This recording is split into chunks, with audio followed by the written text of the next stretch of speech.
की जय।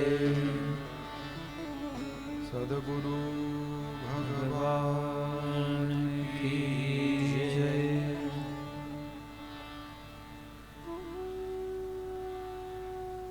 व्यक्ति को शांति की जरूरत होती है। मेरे गुरुदेव भगवान पूज्य भाई श्री कहते हैं, समाज को क्रांति की जरूरत होती है। जिस भूमि में हम लोग बैठे हैं, उस भूमि को केवल युद्ध के कारण नहीं याद किया जाता। श्रीमद् भगवद गीता के गायन की भूमि के रूप में, तीर्थ क्षेत्र के रूप में, धर्म क्षेत्र के रूप में इस कुरुक्षेत्र को लिया जाता है।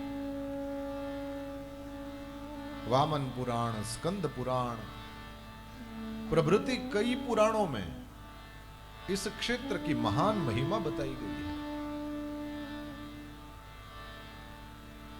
इससे पहले जब पहली बार आने को अवसर प्राप्त हुआ था तो वामन पुराण अंतर्गत कुरुक्षेत्र की महिमा को रोज मैं आपके सामने थोड़ा थोड़ा रखता था।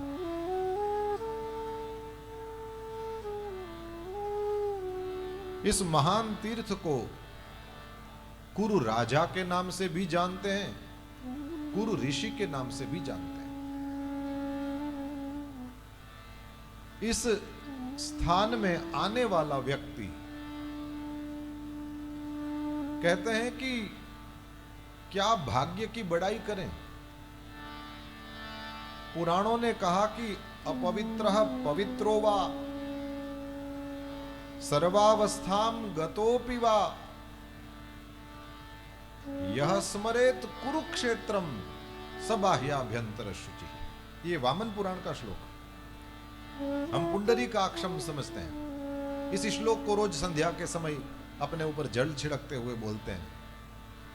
वामन पुराण कहता है, तुम पवित्र हो कि अपवित्र हो, किसी अवस्था में चले गए हो, अवस्था मन की होती है, अवस्था तन की भी होती है,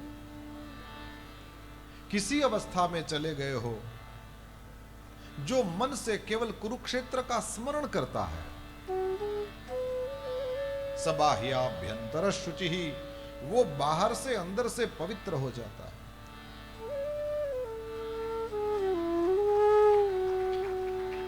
मैं तीर्थ में जाऊंगा, ये संकल्प मात्र हमको पवित्र कर देता है। फिर उस तीर्थ में हम चले जाएं तो क्या होगा।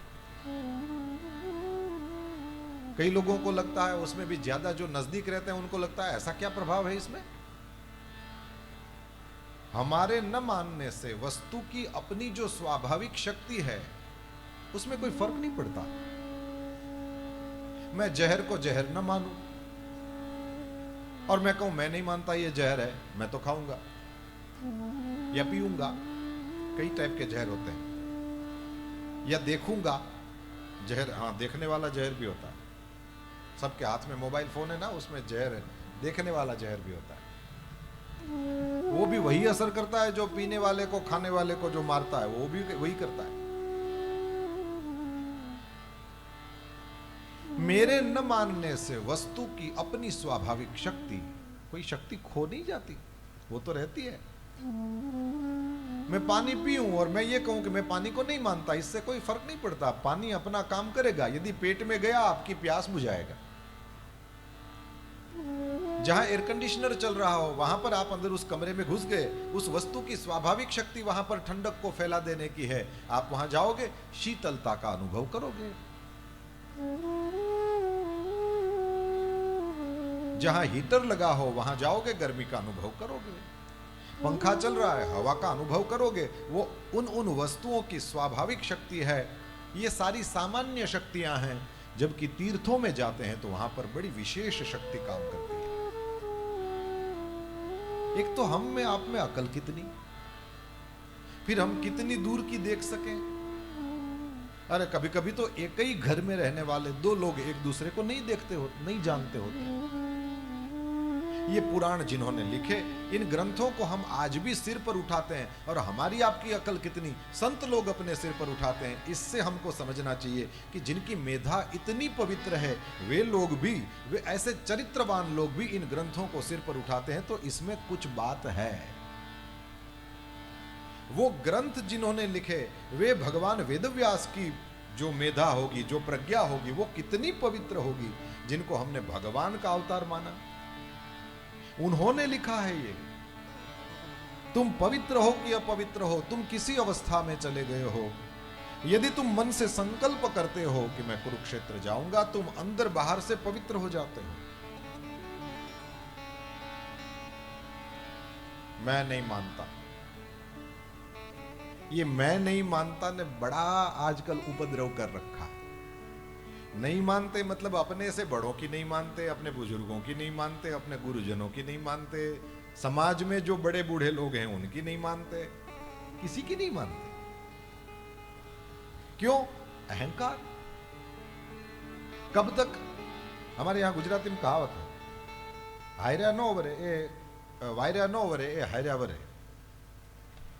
किसी को आप वारो, कहो कि उधर मत जाओ, आप उसको रोको, तो बातों से नहीं मानते, फिर वो, ये हिंदी की कहावत है, बातों से नहीं मानते तो फिर किससे मानते? यही है, लोगों यदि आपकी बात से नहीं समझेंगे तो फिर वो हारेंगे, तब वापस आएंगे। डोंगरे जी महाराज का वाक्य है, महाराज कहते थे, दूसरों के अनुभव से जो सीखता है वो मनुष्य है, अपने अनुभव से सीखता है वो ढोर है, पशु है। પોતાના અનુભવથી શીખે માણસ, બીજાના અનુભવથી શીખે ઢોર। पशु को खुद को जब तक लाठी नहीं पड़ती उसमें अकल नहीं आती। मनुष्य ऐसा नहीं है, मनुष्य देखता है किसी को कि हाँ ये जो वायर है ये चालू है, इसको छूना नहीं चाहिए, अभी इसको झटका लगा, तो मनुष्य दूसरे के अनुभव से सीखता है। वायरा नो वरे हायरा वरे, इसका मतलब तुम किसी को बातों से समझाओ कि ये मत करो। और बड़े बुजुर्ग कौन हैं?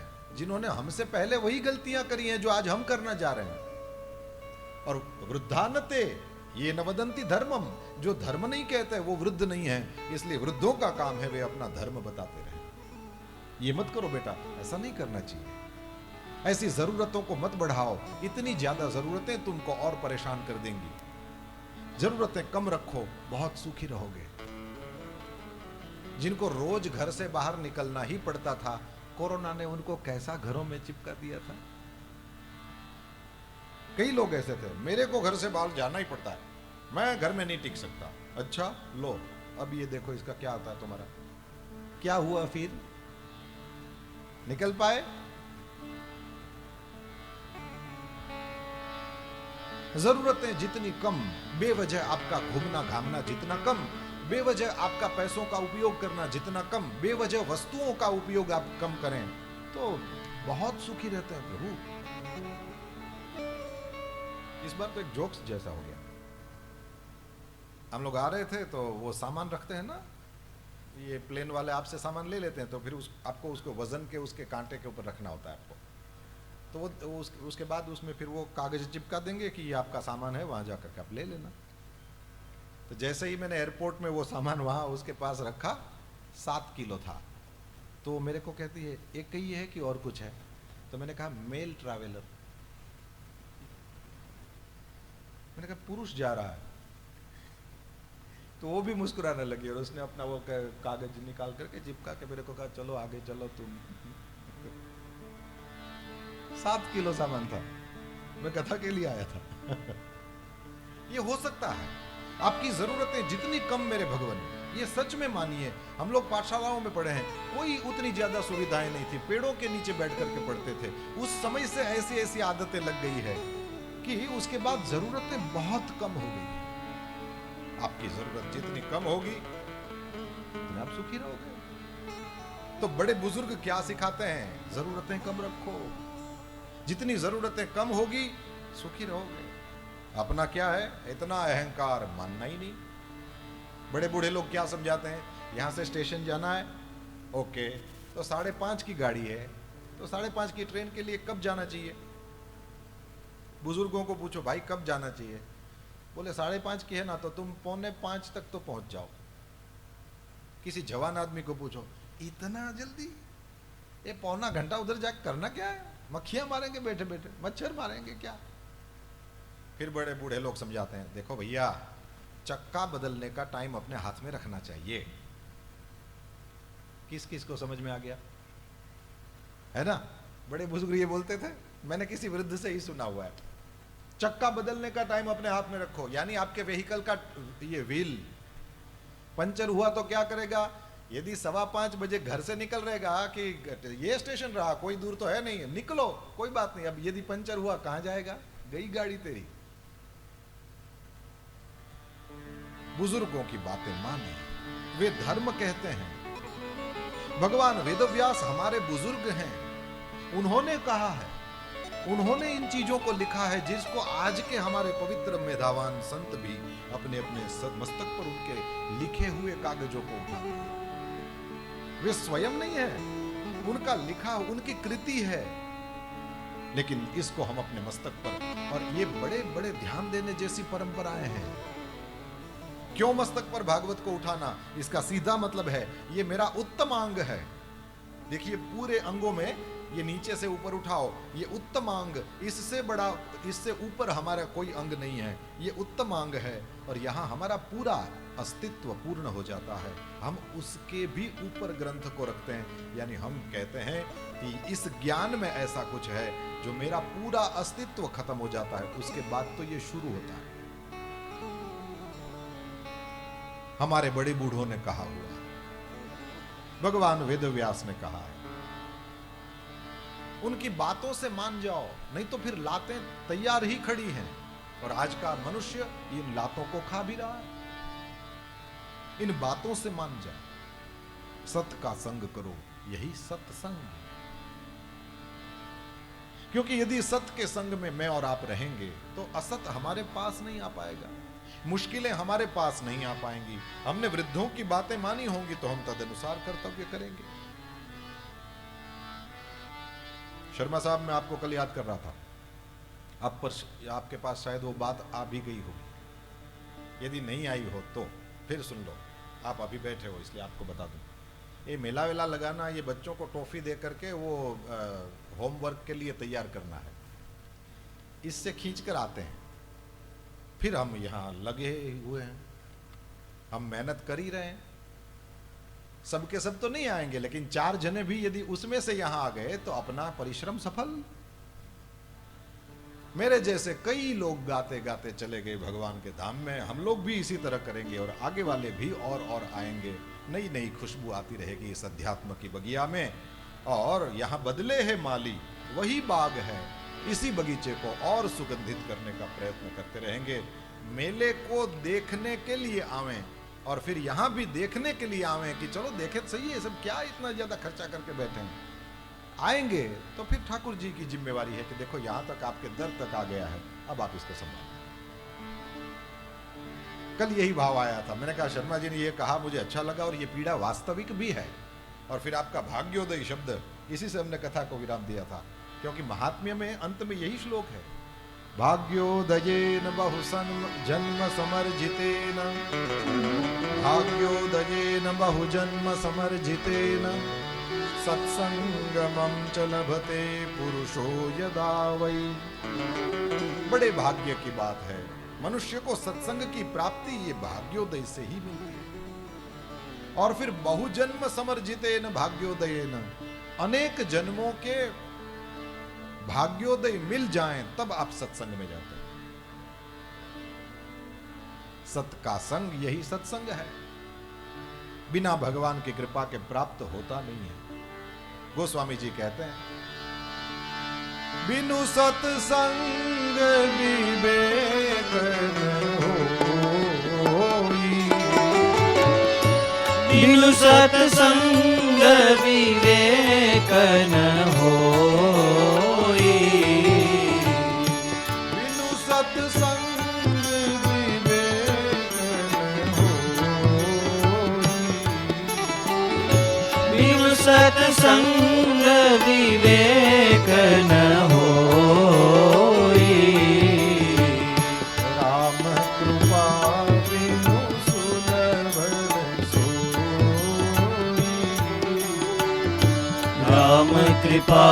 बिनु सुलभ न सोई। राम कृपा बिनु सुलभ न सोई। राम कृपा बिनु सुलभ न सोई।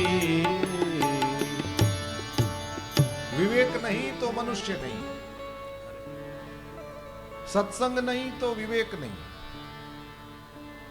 राम कृपा नहीं तो सत्संग नहीं। तो राम कृपा, सत्संग, विवेक, मनुष्य। नहीं तो आहार निद्रा भय मैथुनम च। यदि इतना ही करते हैं तो पशुओं में और हम में कोई फर्क नहीं पड़ता। पशु भी तो आहार करते हैं, पशु भी तो निद्रा लेते हैं, पशुओं को भी तो डर लगता है, वे भी तो बच्चे पैदा करते हैं। यदि इतना ही हम करते हैं तो फिर कोई ज्यादा उसमें हमको 2 पांव है, उनको 4 है, इतना ही फर्क हुआ। उनको सींग है, इधर पूंछ है, इधर मूंछ है, क्या ज्यादा लंबा फर्क नहीं है।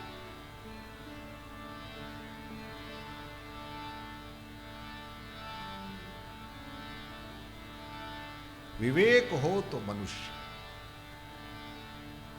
उस विवेक की प्राप्ति सत्संग से, और राम कृपा हो तो सत्संग। इसलिए जब भी सत्संग में जाएं, 2 मिनट जाएं, पूरा पूरा सत्संग सुन पाएं, वो राम कृपा के बिना होता नहीं है। सत्संग क्या है? सत्य के साथ हमारा संग। सत्य क्या है? बोले 2 चीज है, एक है सत्य, दूसरा है असत्य। सत्य क्या है? सत्य कहिए जो बिन से नाही, जिसका विनाश नहीं होता है उसको सत्य कहते हैं। आप जहां बैठे हो वहीं अपने आसपास के वस्तु और व्यक्तियों को देखो, इसमें से ऐसी कोई चीज पकड़ो जिसका विनाश नहीं होगा। कौन सी ऐसी चीज दिखती है आपको? ऐसा कोई व्यक्ति है आपके आसपास जिसका नाश नहीं होगा? मुंडी तो हिलाओ। नहीं ना। ऐसा कोई व्यक्ति है जिसका नाश नहीं होगा? नहीं है। अच्छा, ऐसी कोई वस्तु है जिसका नाश नहीं होगा? नहीं है। तो अपने आसपास तो ऐसा कुछ भी नहीं है जो सत्य हो। तो सीधी सादी बात, जो सत्य नहीं है वो सब असत है। सत्य किसको बोलते हैं? जिसका विनाश नहीं होता वो सत्य है। खैर, अब इससे बाहर निकल जाओ। ये जितने मकान बने हैं, बोले ये क्योंकि बने हैं इसलिए कभी न कभी बिगड़ेंगे। और बाहर निकल जाओ, ये कुरुक्षेत्र, बोले ये तो हजारों सालों से यहां पर है, हजारों सालों तक रह भी सकता है। और ये भी कहते हैं कि कलयुग में फिर केवल स्थान रह जाते हैं, उसमें तीर्थत्व नहीं होता, ये भी कहते हैं। तो ये स्थान परिवर्तनशील है ना। ये पहले से वैसा का वैसा कुंड जिस जैसा अभी दिखता है, सरोवर, ब्रह्म सरोवर, वैसा का वैसा पहले से है क्या? ये बदला है ना। हाँ, तो जो बनता है वो बदलता है, जो बदलता है वो कभी बिगड़ता भी है। ठीक है ना। जो आज है कल नहीं होगा। कोई वस्तु ऐसी नहीं, कोई व्यक्ति ऐसी नहीं। और बाहर निकल जाओ, पूरा पृथ्वी का गोला देख लो आप, ये भी कभी नहीं था, इसलिए कभी नहीं होगा। इसकी भी उत्पत्ति हुई है ना, बिग बैंग बोलते हैं ना, इसकी भी तो उत्पत्ति हुई है। ये भी कभी होगा, कभी नहीं होगा। अरे भाई, तब तो कुछ भी नहीं रहेगा। हाँ, ये ठीक कहा। लेकिन कोई भी निषेध बिना अवधि का नहीं होता। ना ना ना ना करते चले जाओगे तो बात पूरी नहीं होगी, वो किसी हाँ पर अटकेगी। ये नहीं है, ये नहीं है, ये नहीं है, ये नहीं है, लेकिन कहीं तो जाके अटकना पड़ेगा कि अच्छा ये है। किसी है पर हर नहीं को अटकना पड़ता है। बहुत कठिन तो नहीं हो रहा। मनोबुद्धि अहंकार चित्तानि नाहं, न च श्रोत्र जिह्वे न च घ्राणे।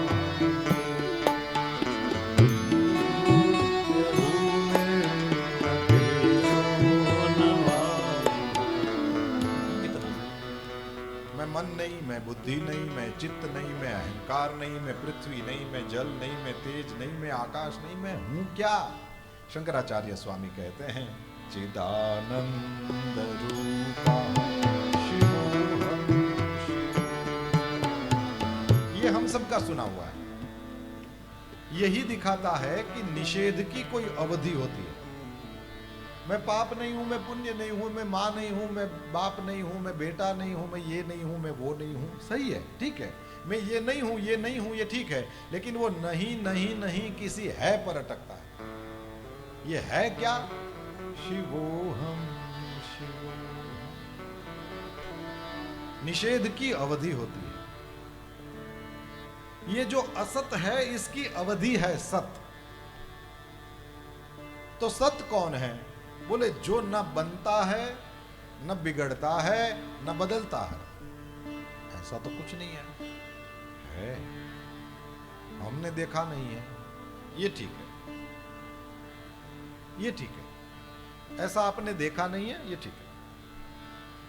इसीलिए तो गुरुजनों के पास जाना है कि प्रभु हम छोटे छोटे दुखों में रोने लगते हैं, हम छोटे छोटे सुखों में उछलने भी लगते हैं। कोई दुख आ जाए तो आप रोते क्यों नहीं? बड़े बड़े संकटों के बाद में भी आपकी आंखों में आंसू क्यों नहीं आते? संसार आपको रुला क्यों नहीं पाता? और हम लोग तो 5-25 लाख में ही उछलने लगते हैं। प्रभु इतना बड़ा संभालते हुए भी इतने स्थिर कैसे हैं आप? ये चीजें आपको स्पर्श क्यों नहीं करती?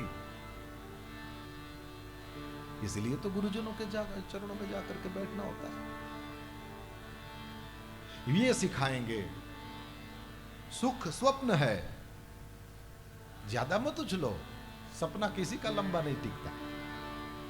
दुख मेहमान है, ज्यादा मत रो, मेहमान आते ही जाने के लिए हैं, यदि जाए नहीं तो उसको मेहमान कौन कहे? दुख मेहमान है, रो मत, जाएगा। सुख स्वप्न है, ज्यादा उछलो मत, कभी न कभी टूटेगा। सपना टूटने के लिए ही होता है, जैसे बुलबुला। गुरुजनों के चरणों में जाकर के हम इसीलिए बैठते हैं। वे हमको सिखाएंगे कि ये अत्यंतो परतिर्यत्र सुखस्य च दुःखस्य च, ये कैसे होता है। आपने देखा घर में बहुएं छोटी उम्र की, उसमें रूप ज्यादा, उसमें शायद शारीरिक शक्ति भी ज्यादा, उसमें दिमाग सही होना यह भी ज्यादा। और सास जी बैठी हो 80-85 साल की, तो वो उसमें कोई रूप नहीं होता, उसमें शारीरिक शक्ति भी इतनी नहीं होती, उनका दिमाग भी कभी कभी वो भूल जाए, कुछ ये हो जाए वो हो जाए, ऐसा होता है।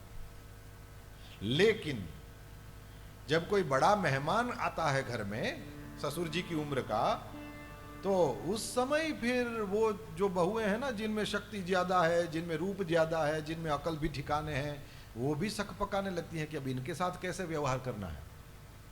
और सास जी बैठी हो तो बोलती है चिंता मत करिए, मेरे से छोटा है। वो स्थिरता कहां से आई? अनुभव से। गुरुजनों को प्रणाम क्यों करना? हो सकता है हमसे उम्र में वे बड़े हों, शारीरिक शक्ति उतनी हमारी जितनी न हो उनमें, हो सकता है कभी कभी कुछ चीजों को वे भूल जाते हों, लेकिन फिर भी हमको उनके चरणों में प्रणाम करना पड़ता है। क्यों? वे सुख दुख से ऊपर उठे हुए लोग हैं, बियॉन्ड द सिचुएशंस। ये बड़ी बात होती है। अनुभव अपने आप में बहुत बड़ी बात, और अनुभवियों को ही हमारे यहां प्रणाम किया जाता है। ये भगवान वेद व्यास अनुभवी गुरु हैं। हम सब उनकी कृतियों को भी मस्तक पर उठाते हैं, क्योंकि वे हमारे बुजुर्ग हैं। वे हमको इस सनातन धर्म का मार्ग दिखाने वाले गुरुजन हैं। वे कह दें कि ये महान तेज से संपन्न, महान प्रभाव से संपन्न, यहां केवल इस कुरुक्षेत्र में आने का विचार भर करना, यह भी अपने आप में बहुत बड़ी बात है। तो स्वीकार करो। मैं नहीं मानता, ये मत करो। उधर जहां भी हमसे बड़े बैठे हों, वे कहें कि यहां ऐसे रहना है, वैसे ही रहिए। वे आपका दिल खोल करके ख्याल करेंगे। आप केवल इतना करो, उनकी बात मानो। और आप देखना, ये मेरा अनुभव बहुत बहुत सालों का अनुभव है, लोग यहाँ वो पैसे रख देते हैं, ये बड़ा इजी है, शाल दुशाला उड़ा देते हैं, कभी कभी तो यूज किया हुआ, ये एक अलग बात है, लेकिन बात नहीं मानते। संतों को तुम्हारे पैसों का क्या लेना देना, उनके ऊपर तो तुम जिम्मेदारी डाल रहे हो कि इसका सदुपयोग करो, तुम उनकी बात मानो। ये मैं नहीं कह रहा हूं, गोस्वामी तुलसीदास जी ने 550 साल पहले कह दिया, आज्ञा सम नसु साहिब सेवा। यदि आप अपने साहेब की सेवा करना चाहो, कबीर संप्रदाय का शब्द साहेब, यदि आप अपने साहिब की सेवा करना चाहते हो, उनकी बात मानो। यदि कहीं भी आपका गुरु भाव है, याद रखे मेरे भाई बहन, शरीर से अपने गुरु के करीब रहने की ज्यादा कोशिश भी नहीं करनी चाहिए, खिलौनों की तरह उनके पास रहना चाहिए। बच्चा जिस भी खिलौने से जितनी देर और जब खेलना चाहता है खेलता है, फिर उस खिलौने को वो अपने बक्से में डाल देता है। खिलौना अपनी मर्जी से कुछ नहीं करता, वो बच्चा जैसे चाहता है वैसे उन खिलौनों के साथ करता है। जब भी अपने गुरुजनों के पास जाएं, खिलौनों की तरह जाएं। पूज्य मुरारी बापू जी का बड़ा सुंदर वाक्य मुझे इतना प्रिय लगता है, कहते हैं गुरु का मुख मत देखो, गुरु का रुख देखो। उनका रुख क्या है, गुरु का मुख मत देखकर बैठे रहो, कुछ ज्यादा पाओगे भी नहीं। रुख देखो, अब ये क्या चाहते हैं, और आपको स्पष्ट रूप से पता चल जाएगा कि अब ये चाहते हैं कि अब आप यहां से उठकर पधारो, या फिर आपको पता चल जाएगा कि वे कह रहे हैं तुम बैठो। रुख देखो। शरीर से गुरुजनों के आसपास ज्यादा रहने की चेष्टा करना भी नहीं चाहिए। करना हो तो ये करो, चित्त से, मन से, विचारों से उनके इर्द गिर्द रहो। मैं ये जो कर रहा हूं, क्या मेरे गुरुदेव को अच्छा लगता होगा? मैं भगवान का गुणगान गाता हूं, क्या उनको अच्छा लगता होगा? मैं ये कर रहा हूं, क्या मेरे गुरुदेव को ये देखेंगे तो ये अच्छा लगेगा? अभी वे मुझे देख रहे हैं, मैं ये कर रहा हूं, क्या इससे मेरी शोभा बढ़ रही है? बिल्कुल सही है, किसी के हृदय में ऐसी भावना आ रही हो, मैं समझ सकता हूं कि हम वहां तक इतना विचार और ये इतना वहां तक कब पहुंचे। ठीक बात है, लेकिन इच्छा तो करें, ये पहला पांव तो उठाएं, फिर आगे वो संभालते हैं। हम कम से कम इतनी इच्छा तो करें। बड़े अभागे हैं जिनको इच्छा भी नहीं होती। इन गुरुजनों के कहे हुए उपदेशों के अनुसार चले। हमें अच्छा काम करना है। कल कहा गया ना यहां से, पूज्य महाराष्ट्र ने कहा, गुरुजनों ने यही कहा है, हमें अच्छा काम करना है, बस बात हो गई पूरी। अब इतना विवेक तो सबको ठाकुर जी ने दे करके रखा है कि ये अच्छा है, ये अच्छा नहीं है, ये अच्छा है, ये करना चाहिए। अच्छा काम करते रहो और कल्याण के भागी बनो। क्योंकि यदि धर्म है, बैल है, तो फिर शिव जी कल्याण आ ही गया। अच्छा काम कर रहे हैं तो फिर आ ही गया। लोकमान्य तिलक ने भगवत गीता पर जब व्याख्या प्रस्तुत करी, नाम रखा श्रीमद् भगवत गीता रहस्य। प्रारंभ में ही उन्होंने स्पष्ट रूप से लिख दिया, कोई कोई तो खींचातानी करके भक्ति पारक अर्थ कर रहे हैं, और कोई कोई तो कई श्लोकों के खींचातानी करते हुए ज्ञान परक अर्थ करते हैं, कोई भी कर्म परक अर्थ नहीं कर रहा। और इसी बात ने हमारे भारत की इस महान प्रज्ञा, लोकमान्य कौन हो सकता है? तिलक जी थे। वैसे तो हम तिलक बोलते हैं, मराठी में तो टिड़क, ये सरनेम। जैसे रविंद्रनाथ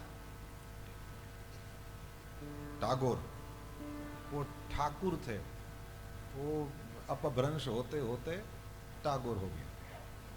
गुरुदेव रविंद्रनाथ ठाकुर थे, और उधर आप बहुत ठाकुर सरनेम सुनेंगे बंगाल में। तो इस तरह से अपभ्रंश हो करके वो हो जाता है। वैसे टिड़क ये नाम था, ये संस्कृत में है और कुछ दक्षिण भारत की भाषाओं में है, गुजराती में भी है। ये ड़ है, ड़, ड नहीं, ड के नीचे बिंदी लगा देता है ना, पड़ गया। ये ड़ बोलते हैं लेकिन वो नहीं, ड़ अलग लिखते हैं। ये ऋग्वेद का प्रारंभ इसी से, ओम अग्निमीडे पुरोहितम यज्ञस्य देव मृत्युजम भूतारम रत्नधातमम।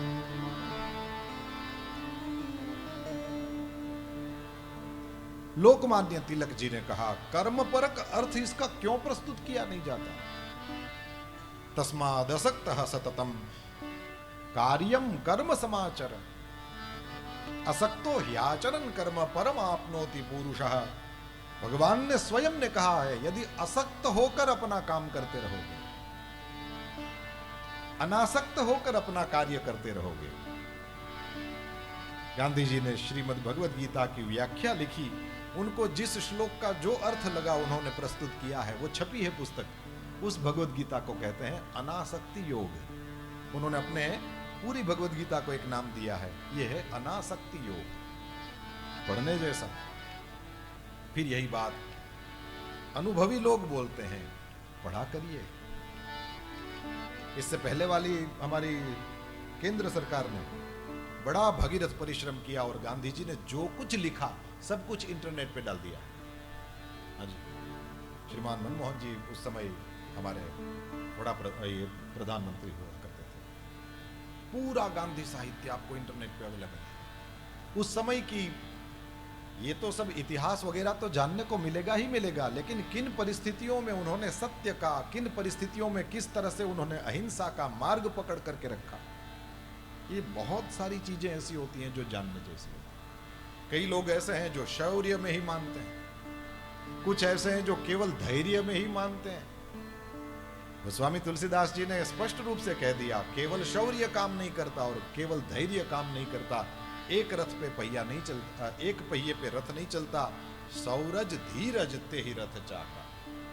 रघुनाथ जी हमको आज्ञा करते हैं, श्री राम के मुख से ये वचन रखा गया है, सौरज यानी शौर्य और धीरज माने धैर्य, ये दोनों ही चाहिए। गुरुद्वारे में कभी मत्था टेकने गए होंगे, आपने देखा होगा, वहां शस्त्र भी पड़े होते हैं और गुरु ग्रंथ साहब शास्त्र भी वहां पर होता है। शस्त्र और शास्त्र दोनों चाहिए।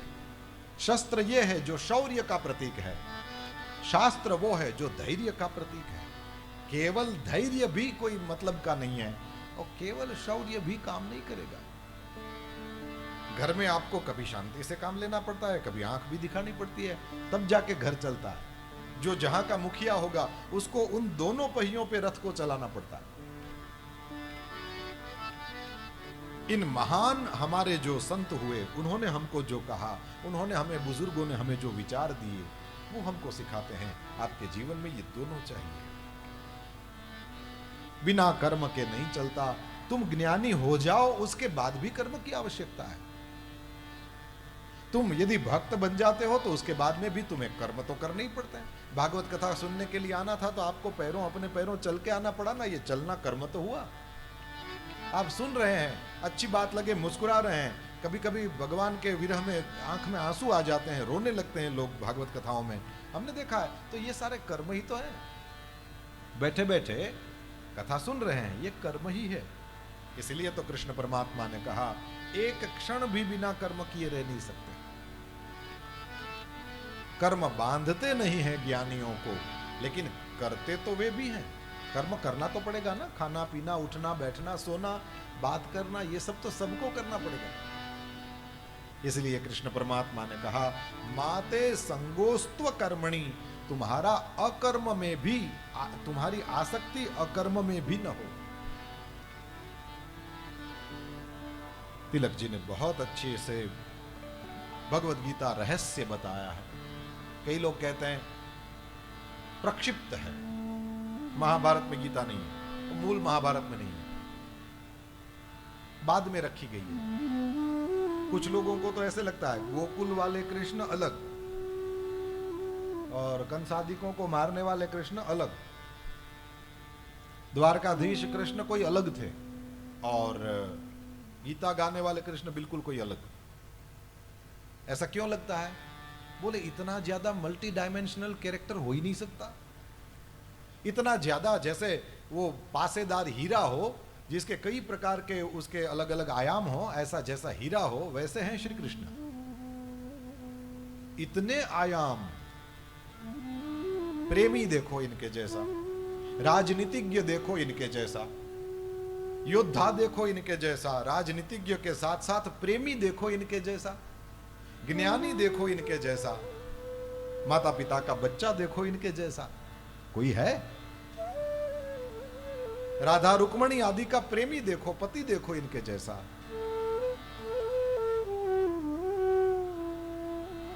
लगता है किसी एक व्यक्ति में ये हो नहीं सकता। तो स्वाभाविक है, हमारी अकल जितनी होगी उतना ही तो हम भगवान को भी देखेंगे ना। किसी छोटे बच्चे को पूछो तुम्हारे पापा कितने बड़े हैं, वो बोला इतने बड़े हैं, तो वो खुद 2.5 फीट का है। तो उसको बोलो कि नहीं वैसे बताओ ना कितने बड़े हैं, तो बोलेगा ज्यादा से ज्यादा उसका हाथ खड़ा कर देगा ना, इतने बड़े हैं। क्या उतने ही बड़े हैं? क्या उतने ही बड़े हैं? नहीं, उससे तो बहुत ज्यादा बड़े हैं। तो फिर वो बच्चा क्या कर रहा है? बोले वो अपना पूरा अस्तित्व तो दिखा रहा है कि इससे बड़ा, इससे आगे मैं हूं नहीं। अब मेरा अस्तित्व यहां खत्म हो जाता, ये तो इससे भी बड़े हैं, पर मेरी यहां सीमा आ गई, बस यही है। जिसको भी जितना दिखता है उतना वो कहता है। किसी को अज्ञानी हम कह दें तो हमने जल्दी कर दी है। जल्दी नहीं करना चाहिए, उसको हम अज्ञानी ना कहें, हम इतना ही कहें कि हमको इतना ही दिखता है या उनको इतना ही दिखता है। उससे बहुत ज्यादा, अरे मेरे प्रभु यदि ये भावना न रखे, ये उदारता न रखे, तो किसी गुरु के पास कोई चेला नहीं टिके।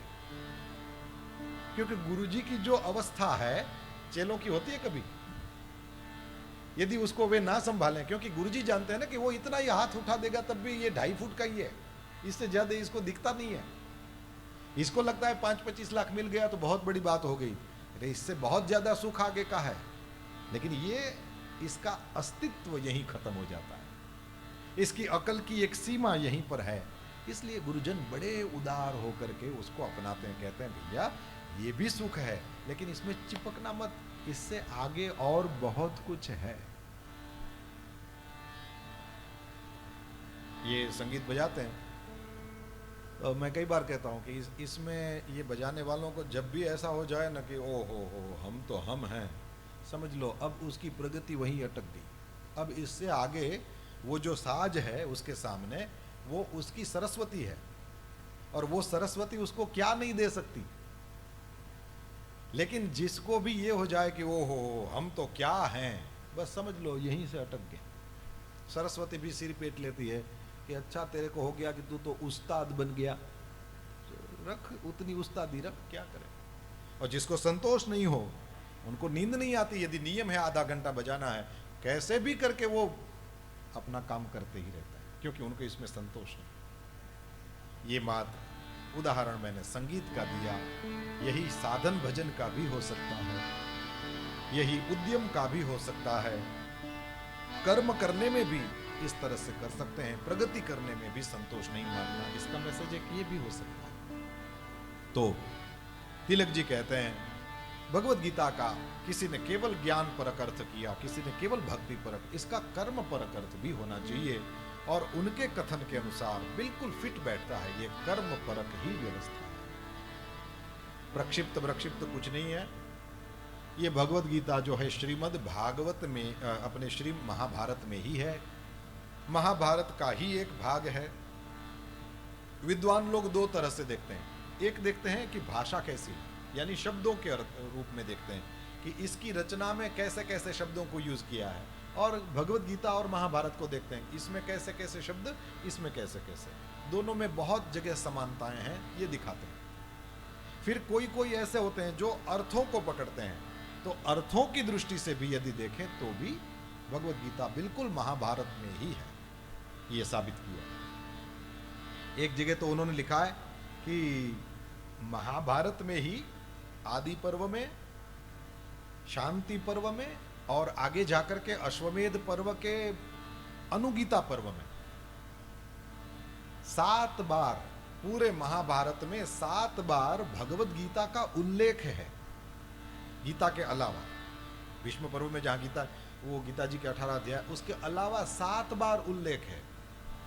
कहीं हरि गीता कहा है, कहीं गीतम भगवता साक्षात, भगवान श्री हरि ने स्वयं ने ही यह गीत गाया है, इस तरह से कहा। लेकिन गीता का उल्लेख महाभारत में ही आदि पर्व, शांति पर्व, अश्वमेध पर्व या अनुगीता पर्व, कुल मिला के 7 बार उल्लेख है गीता का। तो यह भी साबित होता है कि फिर उल्लेख कहां से आया? इतने ज्यादा क्षेपक तो नहीं डाले जा सकते, गीता महाभारत में ही है। समुद्र के किनारे बड़े बड़े लाइट हाउस लगे होते हैं, प्रकाश स्तंभ लगे होते हैं, उसमें प्रकाश, वो जो बड़ी लाइट होती है वो घूमती रहती है। वो कितनी सेकंड पे घूमती है उसके आधार पर, अब तो वो जैसे जीपीएस है उस तरह से बहुत सारा नेविगेशन वाले सिस्टम्स आ गए। पहले जब नाविक लोग नावों को लेकर के निकलते थे तो वे उन प्रकाश स्तंभों को देखते थे, कितनी सेकंड में वो घूमता है, उसके आधार पर निश्चित होता था कि हम इस गांव में पहुंच गए, इस गांव के हम नजदीक, या इस बंदरगाह के हम नजदीक हैं। वो उसके जो सेकंड्स होते हैं वो सब में डिफरेंट होते हैं। उस वजह से पता चलता है कि अच्छा हम इस बंदरगाह के नजदीक में। फिर वो कम्युनिकेशन, और फिर वो यदि चाहें तो अपनी नाव को वहां ले जाए। वो प्रकाश स्तंभ जिस तरह से दिखाता है कि अब तुम कहां पहुंच गए हो, ये भगवत गीता मुझे लगता है कि ऐसा एक प्रकाश स्तंभ ही है। ये हमको दिखाता है, यदि हम उसमें घुसते हैं, हम उसमें थोड़ा बहुत पाठ करना चाहें, करते हैं जब, तब हमको वो प्रकाश स्तंभ दिखाता है कि तुम कहां पहुंचे।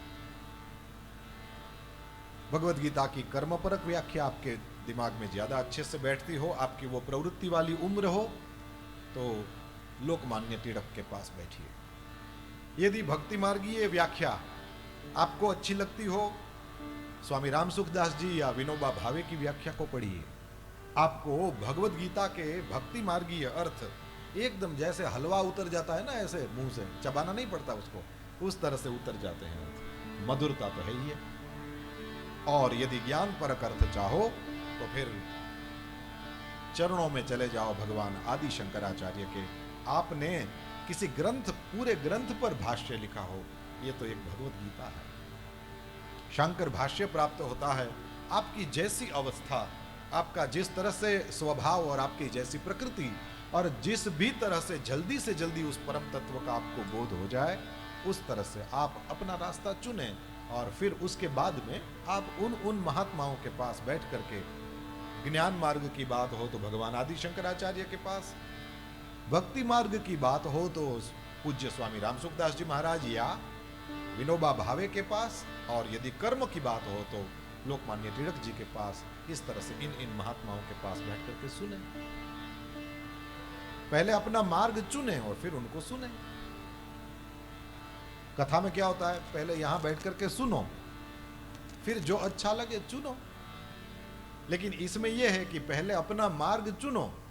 यदि आप भक्ति मार्गीय हो तो वैसे ही उसी मार्ग के ही मंत्र, उसी मार्ग के ग्रंथ, उसी मार्ग को, इसी मार्ग की बातों को सुनाने वाले संतों के पास बैठना चाहिए। यदि कर्म मार्गीय हैं तो ऐसे लोगों के पास, ऐसे ग्रंथों के पास बैठना चाहिए। यदि कोई ज्ञान मार्गीय है तो उसको उस तरह से चलना चाहिए। ऐसा सत्संग प्राप्त होना ये राम की कृपा के बिना हो नहीं सकता। ये विवेक आपको प्राप्त होगा जब आप सत्संग में आएंगे, और यदि विवेक है तभी मैं और आप मनुष्य हैं। आइए उस गीता के गायक को प्रणाम करते हुए याद करते हैं। वैसे केवल सोचते हैं तो भी आंख में आंसू भर जाते हैं। क्या भूमि है यहां, मेरे प्रभु। अर्जुन उस योद्धा को मार, अर्जुन यहां चल। यही जगह है जहां पर घोड़ों को बाण लगे थे और रात में अर्जुन तो सो जाता था, मेरे हरि एक एक बाणों को निकाल करके उसमें मलम भरते थे। घोड़ों को नहलाना, घोड़ों की सेवा शुश्रूषा करना। भीष्म दादा ने भानुमति दुर्योधन की पत्नी को बुलाया था कि उससे मैं अखंड सौभाग्यवती का आशीर्वाद दे दूंगा, उसके बाद दुर्योधन को कोई मार नहीं सकता। और रात में जागे हुए श्री कृष्ण ने द्रौपदी को यहीं जगाया था और धीरे से उसकी चप्पलों को उठा लिया था और कहा था कि चल मेरे साथ। और गए थे भीष्म के शिविर में, और वहां जाकर के भानुमति पहुंचे, उससे पहले द्रौपदी को ले गए।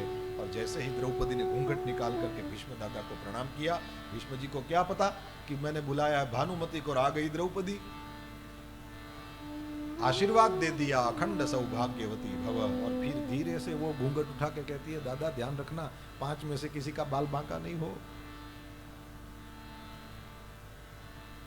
भीष्म दादा ने कहा, बुलाया था भानुमति को, तुम कहां से? क्यों दादा, मैं आपके आशीर्वाद की अधिकारिणी नहीं हूं? अरे बोले बेटा तुम भी आशीर्वाद की अधिकारी, लेकिन मैंने बुलाया था भानुमति को।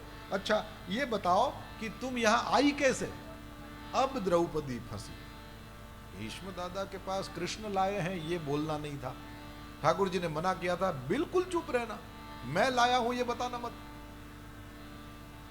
और वहां पर कथा है कि भीष्म दादा शिविर के बाहर आते हैं और ठाकुर जी को जैसे ही देखा उन्होंने, अच्छा केशव आप लाए हो द्रौपदी को, समझ गए। इस समय आपने, मैंने भानुमति को आशीर्वाद देने का विचार किया था, आप द्रौपदी को लाए, अंतिम समय में मेरे सामने खड़े मिलना।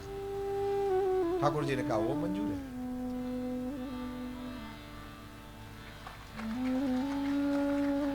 पांच पांडव धर्म की साइड से लड़ रहे हैं। मुझे पांडव कौरवों से कोई विरोध नहीं, मुझे पांडवों के साथ कोई प्रेम नहीं, मैं तो धर्म की साइड में रहता हूं। भीष्म दादा ने कहा तुमने जो लीला करनी थी कर ली, लेकिन मेरा जब अंतिम समय हो तो मेरे सामने दर्शन देना। ये वो भूमि है जहां ठाकुर जी ने उस वचन को पूरा किया था और बाणों की शैया पर भीष्म पड़े हैं। ये इन प्रसंगों को अपने चित्त में लाओ जब कुरुक्षेत्र में आओ। ये वो भूमि है, केवल गीता गाते हैं ठाकुर जी, उस स्वरूप का ही ध्यान करना पर्याप्त नहीं है, यहां बहुत कुछ हुआ है। बर्बरीक को याद करो, घटोत्कच को याद करो, जो कर्ण ने अर्जुन को मारने के लिए शक्ति रखी थी, वो घटोत्कच पर ही उसको यूज करनी पड़ी। ये वही स्थान, क्या क्या नहीं हुआ। कितने लाख लोग इस यहां पर बड़ी रसोई में भोजन करते होंगे। इतने, जब 18 अक्षौहिणी लड़ रहे थे, एक अक्षौहिणी में कुछ 3-3.5 लाख होते हैं। पैदल, रथ, हाथी और घोड़े सब मिला के कुछ 3-3.5 लाख या 2.25 लाख ऐसे कुछ संख्या है। मैं ठीक से देखकर आपको बता दूंगा इस कथा में। इतने एक अक्षौहिणी में, फिर 18 अक्षौहिणी, और फिर कोई मेन चीज ही थोड़ी होती है, एसेसरीज भी तो होती है ना। कितने डॉक्टर्स लगे होंगे, कितनी रसोई वाले लगे होंगे, इन सब के कपड़े, इन सब के घाव भरने वाले, इनके सेवा शुश्रूषा वाले, कितना बड़ा जखीरा खड़ा हुआ होगा, सोचिए तो। अब हम वहां बैठे हैं, कुरुक्षेत्र, कुरुक्षेत्र।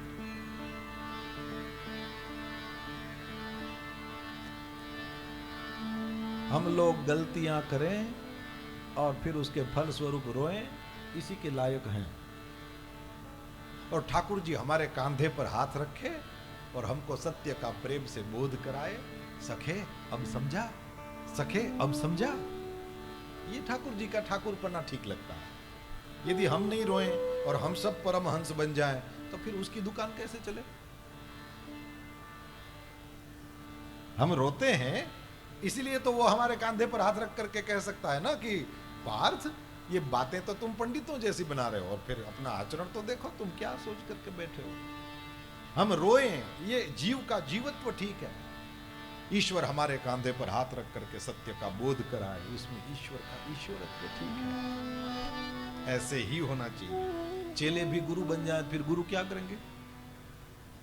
चेले बार बार गलतियां करें, ये ठीक है। गुरुदेव कृपा करुणा पूर्वक उसको हाथ, उसके कांधे पर कभी हाथ रखकर, कभी उसके मस्तक पर हाथ रखकर मार्ग दिखाते चले, यही तो ठीक हो लगता है। ऐसे ही तो होना चाहिए। ये भूमि है।